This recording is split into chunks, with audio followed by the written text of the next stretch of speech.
Un match de la Coupe du Monde 2034 en Arabie Saoudite se déroulera à 350 mètres du sol. Le Néon Stadium, un stade suspendu à 350 mètres, accueillera 46 000 personnes au cœur de la ville futuriste de Néon. Cette immense ville sera construite par l'Arabie Saoudite entre désert et mer.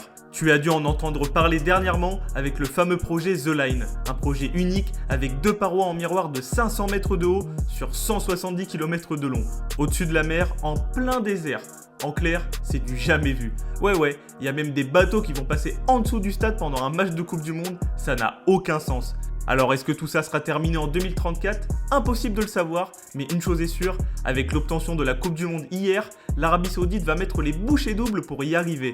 Non mais regarde les projets pour les nouveaux stades, c'est vraiment le futur. Le match d'ouverture de la Coupe du Monde aura lieu au stade Roi Salman, c'est celui que tu vois à l'image et il pourra accueillir 92 000 spectateurs. Bon, pour ce qui est de l'attribution de la Coupe du Monde, il y avait zéro suspense, étant donné que l'Arabie Saoudite était le seul candidat après l'abandon de l'Australie. Le pays a donc 10 ans pour construire 12 stades, car à l'heure actuelle, il ne dispose que de 2 des 14 stades nécessaires pour accueillir l'événement.